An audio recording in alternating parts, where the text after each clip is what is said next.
I, for one, am not appreciative of this map because if we look, depending on their spawn, the third base or fourth base, depending on what you take, it's just super hard to defend.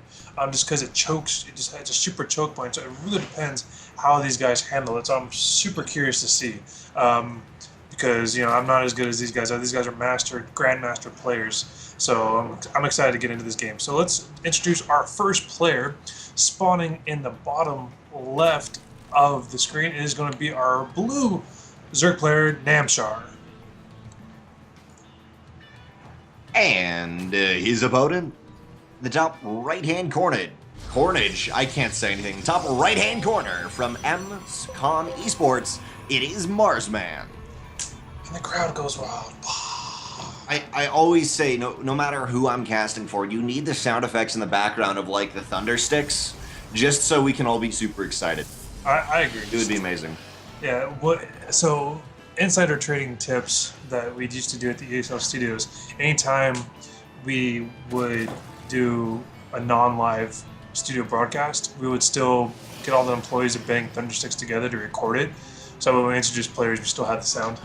That is good. That is very clever. I love how it's an insider trick. I'm like, yeah, okay, you're gonna do that. You stand right behind my monitor. Yeah, you just don't worry about what you're actually doing. You know nothing about StarCraft. Just hit the sticks together, man. Yeah, It'll be good.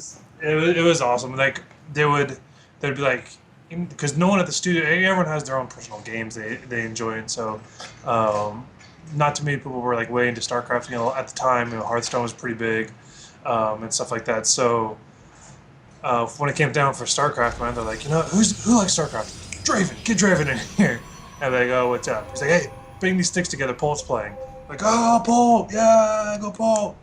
And then I'll go back to my desk. Right off the bat, as we can see from Mr. Pinger here, our Protoss player in the top right-hand corner actually went for a Nexus first. Right off the bat, no gate, just the pylon into Nexus.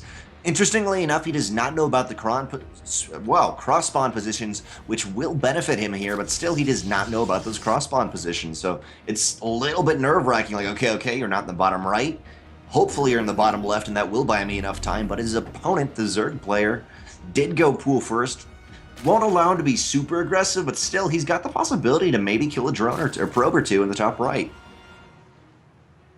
Yeah, he's got these links coming out. I don't know if he's going to do much with them. I don't know if he's going to get in the base in time by the time my Zealot pops out. But we do see a probe. Spots of the links going across the map. Namshar knows that it is cross spawns at this point. As I said before, Marsman knows where his opponent's spawn. I know the lings are coming, but I think he's going to have the Zealot out in time, be able to defend us, not a problem. Not only will he... Oh, I'm sorry. No, Namshar taking a quick third base off the back of this. I like it. He does know where his opponent is in the top right, so he can kind of conclude, okay, I have the most time, what if you're going to do an all-in? And man, he did a Nexus first, so he's going to be out as safe as he can possibly be. As we were mentioning, though, the Zealot will be out in time, and the Mothership Core, as long as the Zealot doesn't run to the natural, though.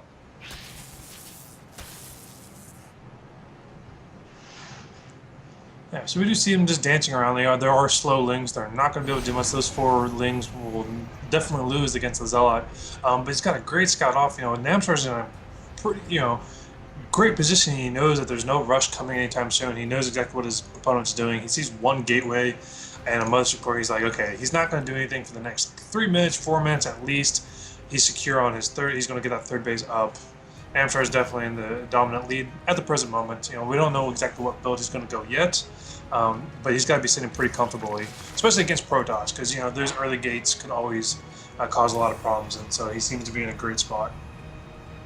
Any early aggression from Protoss can cause a lot of problems, and I am really excited for Namshar here because he's kind of been given the entire hand of his opponent. He knows what Marsman is doing, and for him, he can really just decide, okay, what tech do I want to get up to? As you mentioned, he's got kind of 3 to 4 minutes at this point to really need a defense up at home, so he's just got the decision, what do I want to go into, how do I want to do it, and he can make all those decisions before being pressured, and when a Zerg is allowed that, especially on 3 base, the production can be phenomenal, so it's really going to be key here for Marsman to be able to deny him, as we see it's Stargate with an Oracle, kill some workers here or there, and get a read on what Namshar is doing.